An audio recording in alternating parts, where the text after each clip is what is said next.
evening. My name is Leslie Dishoff, and I'd just like to make the comment on the Ontario Poverty Reduction Strategy. I was here in this room and participated in this wonderful day.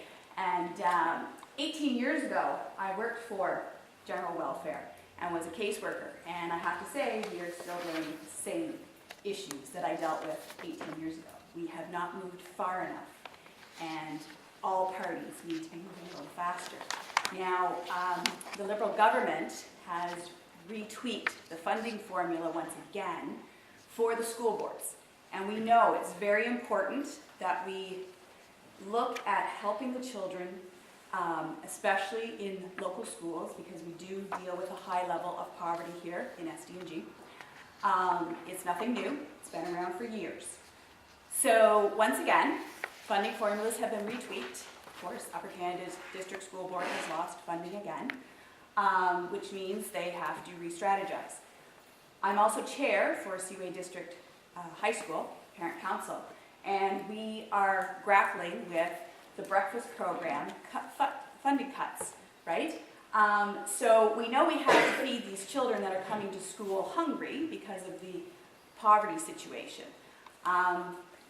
We are trying to find the funding from other sources, and I mean, I literally go to businesses, local businesses, and get funding so that we can put food in the bellies of these kids from the 7 to 12 school. So what is the Liberal government going to do? Are you going to backtrack on this funding that you've already retweaked and put the money back in the schools for the breakfast programs? Because we keep losing. Okay, as that was a question to Mr. Earl, maybe we'll change things up. We'll start with Mr. Earl and then go to his right. Just change the order.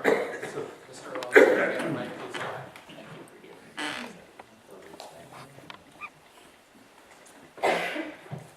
So thanks very much for your question.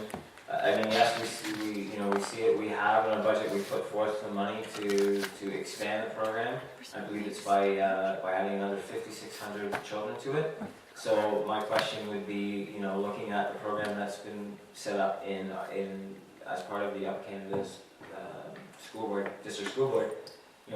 Where is that money going? So have you approached your MPP? Have you talked to the government to figure out why it's been, it's coming out? Because it shouldn't come out. It should be increasing with another 5,600 kids coming, the new budget coming in place. So no, we're not clawing back, and we're not getting rid of it. There are lots of community programs as well that are being funded, but they're not being funded by the government per se. They're being funded by grants. So no, we're not taking it out. Okay, funding. You already talked about the funding was already passed last year. Thank you. We have a solid plan to deal with children in difficulty who are hungry children, obviously. We will add 15 million to the budget for schools to access to help feed the kids that they're feeding now. And once they're fed and still in difficulty, we will add 1,000 educational assistants to reduce the educational assistant to student ratio, which is currently 66:1. And these are the children who need help most. So those are two pretty hefty investments that we're making in education to help hungry kids do better.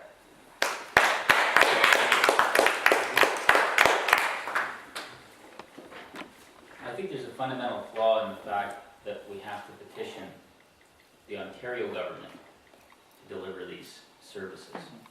And all of the money that they've taken from Ontarians and squander, disappears, never ends up where it's promised to go.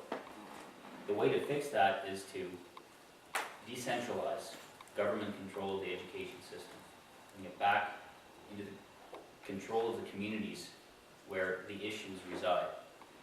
And I know my wife often brings food to school, feed the kids in her classroom. That's kind of the way it goes with her and with me. We can't depend on government to do what needs to be done anymore. We find ourselves on our own, taking care of business, because the top-down, massive bureaucracy is incompetent, and it can't do it. Putting more money into the system is just going to make the problem worse. You're up,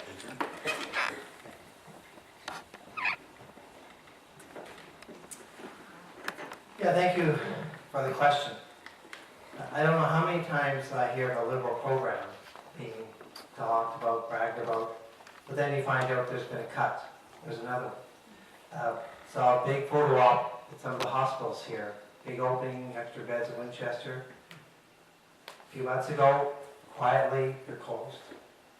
The highway maintenance we talked about, big problem this year, they blamed it on the contractors.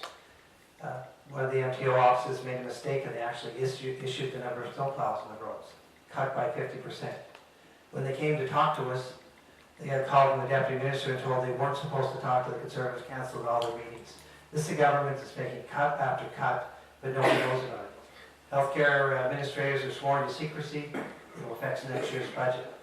Can't afford to do that. We got upfront, we have to look at services that are needed, and if we're going to make a cut, it must, because we have to, let's talk about it. Let's not hide it.